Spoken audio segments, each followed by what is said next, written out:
Assalamualaikum warahmatullahi wabarakatuh. Alhamdulillah pada kali ini kita masih bertemu lagi dengan saya Winarno. Ya, kita masih melanjutkan di membahas tentang panduan teknis penerapan adaptasi kebiasaan baru di rumah sakit ya, yang dikeluarkan oleh Kemkes. Ini kita akan bicara tentang penerapan prinsip pencegahan dan pengendalian infeksi dalam masa adaptasi kebiasaan baru. Ya. Ini masih di panduan teknis itu ya. Ini ada dua yang perlu kita bahas. Yang pertama protokol bagi pasien, kemudian yang kedua protokol bagi petugas kesehatan. Kita lihat dulu bagi pasien ini ada ketika sebelum berangkat ke rumah sakit, kemudian saat pergi ke rumah sakit, kemudian saat berada di rumah sakit, dan kemudian saat keluar dari rumah sakit. Kita lihat yang pertama adalah sebelum berangkat ke rumah sakit. Ini pasien sebaiknya itu melakukan pendaftaran atau registrasi melalui telepon atau daring bila tersedia fasilitas tersebut. Rumah sakit sekarang didorong untuk bisa menyediakan fasilitas registrasi secara online atau dari rumah ya. Kenapa? Karena nanti untuk memetakan biar pasien itu tidak terjadi penumpukan di rumah sakit. Jadi bisa dijadwal jam sekian, jam sekian, jam sekian. Ini harapannya agar tidak ada penumpukan pasien di rumah sakit. Kemudian kalau memang difasilitasi ya, rumah sakit harus menyediakan juga laporkan kondisi, gejala dan keluhan. Jadi ini merupakan screening awal sehingga rumah sakit bisa mengetahui secara gambaran awalnya pasien ini kondisinya seperti apa. Kemudian konsultasi dengan dokter atau perawat melalui fasilitas telemedicine bila memungkinkan ya. Ini untuk mengetahui gambaran awalnya ya. Jadi kita tidak datang ke rumah sakit ini dalam kondisi yang tidak tahu kondisi kita secara screening COVID-nya ya, tapi kalau sudah diketahui screening COVID-nya akan lebih mudah dipetakan oleh pihak rumah sakitnya. Kemudian saat pergi ke rumah sakit ya, ketika melakukan perjalanan ke rumah sakit, pasien ini harus menggunakan masker ya, dari rumah sampai ke rumah sakit, kemudian menyiapkan hand sanitizer sendiri. Jadi untuk jaga-jaga ketika di perjalanan harus butuh cuci tangan. Itu sangat mudah menggunakan hand sanitizer. Kalau mencari hand wrap, mencari fasilitas cuci tangan di rumah sakit itu harus butuh waktu untuk mencari duluan ya. Kemudian jangan menyentuh muka, terutama bagian mulut, hidung dan mata. Ini merupakan jalur yang paling mudah virus ini bisa menular masuk ke tubuh itu melewati mukosa, melewati mulut, hidung dan mata.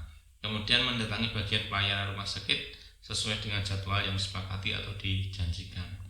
Rumah sakit dituntut sekarang untuk bisa memetakan waktu itu bukan hanya by tanggal tapi juga by time, by jamnya. Ibu datang jam 9, nanti ada pasien yang lain ibu datang jam 9.30, datang jam 10, datang jam 10.30, sehingga tidak terjadi konsentrasi ya, tidak terjadi penumpukan di dalam waktu yang bersamaan.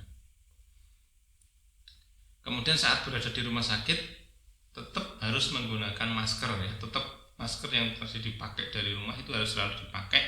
Kalau kemudian waktunya melebihi 4 jam atau masker itu sudah basah, sudah kotor, harus segera ganti. Jadi sediakan masker bersih untuk persediaan ya.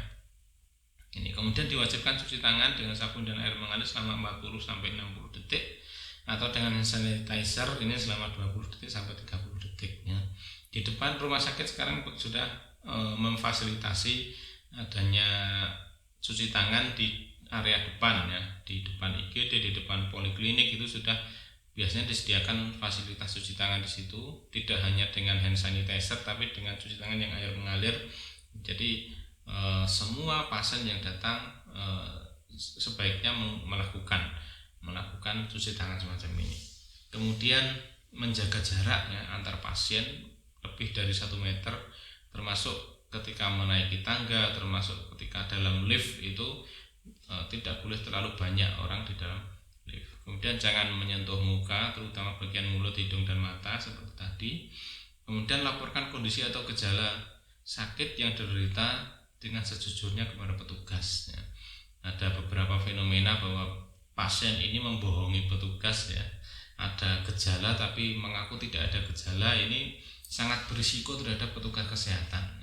Maka banyak petugas kesehatan yang kemudian terjangkit, tertular, itu salah satu faktornya adalah dari ketidakjujuran dari pasien ini ya. Kemudian tidak keluar masuk ruangan agar tidak tertular atau menularkan penyakit pada pasien yang lain. Jadi ketika berada di dalam ruangan itu diminimalkan untuk aktivitas berjalan ke sana kemari. Jadi duduk di situ, dipanggil datang, kemudian keluar lagi seperlunya saja gitu ya. Kemudian saat keluar dari rumah sakit tetap ya masker ini harus selalu dipakai. Kemudian ketika keluar mencuci tangan lagi ya, di luar itu cuci tangan dengan sabun selama 40-60 detik atau dengan hand sanitizer yang sudah disiapkan tadi, atau dengan hand rub yang ada dari rumah sakit itu bisa 20-30 detik cukup ya. Kemudian tetap menjaga jarak antara orang satu dengan orang yang lain ya, jangan terlalu dekat dengan orang lain ya. Ini adalah protokol yang diterapkan bagi pasien untuk ketika dia datang ke rumah sakit ya. Kemudian bagi petugas kesehatan sendiri tetap juga harus menerapkan protokol kesehatan ya. Yang pertama sebelum berangkat ke rumah sakit ya, kemudian selama berada di rumah sakit ya. Nah, sebelum berangkat ke rumah sakit ini memastikan bahwa kondisi tubuh dalam keadaan yang sehat, dan jika sakit segera berobat ke Fasiankes ya. Kayak tadi ada screeningnya, ada screening petugas ini ya. Kalau memang petugas ini tidak sehat, bisa ke Fasiankes untuk mendapatkan segera penanganan. Kemudian kalau memang perlu izin ya sudah mendapatkan surat izin, surat keterangan tidak sehat ya, surat keterangan sakit dari dokter seperti itu, sehingga rumah sakit bisa membuat izin, surat izin, atau memberikan surat perintah untuk dia tidak masuk kerja semacam itu. Kemudian laporan ke pimpinan apabila sakit dan istirahat di rumah sampai dengan sembuh ya. Ini sama, kalau memang sudah keadaan yang tidak baik, keadaan yang sakit, segera periksa, kemudian melaporkan ke pimpinan untuk mendapatkan kebijakan untuk diistirahatkan di rumah. Kemudian tidak memakai perhiasan atau aksesoris lain ke rumah sakit ya. Perhiasan atau aksesoris seperti jam tangan, cincin, gelang itu berisiko dia menyimpan virus ya, menyimpan kuman virus yang ada di baliknya aksesoris itu ataupun di aksesoris tersebut. Jadi kalau kita rutin cuci tangan dengan cara yang baik dan benar tapi masih pakai cincin, maka di balik cincin itu masih tersimpan kuman yang ada di dalam itu. Sangat berisiko sekali. Dan selalu pakai masker ya. Kalau pakai masker untuk petugas kesehatan, masker yang digunakan adalah masker 3 lapis triple yang memang standarnya medical ya, medical atau surgical mask gitu ya. Kemudian hand sanitizer bisa menyiapkan sendiri. Kemudian di rumah sakit juga disediakan hand rub dan cuci tangan, maka ini harus diperhatikan ya. Kemudian menggunakan sarana transportasi yang paling aman dan jaga jarak dengan pasien yang lain ya. Sarana transportasi ini perlu dipertimbangkan apakah kita menggunakan kendaraan umum, menggunakan kendaraan yang atau kendaraan pribadi atau kendaraan umum yang private seperti taksi kayak gitu, atau kendaraan umum yang banyak orang, itu harus diperhatikan juga karena faktor resikonya sendiri-sendiri ya. Ini sebelum berangkat ke rumah sakitnya.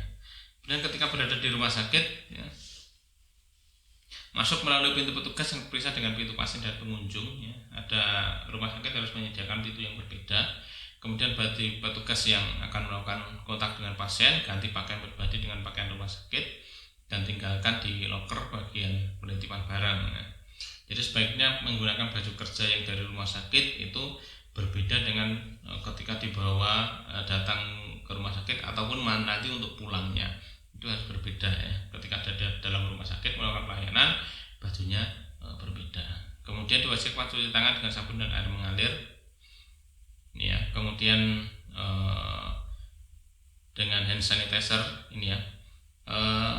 Aturannya adalah ketika cuci tangan dengan hand sanitizer ini tidak sudah 4 kali atau 5 kali, maka harus cuci tangan dengan sabun dan air mengalir. Tidak boleh terus-terusan selama 24 jam ini dengan hand sanitizer, terus tidak boleh.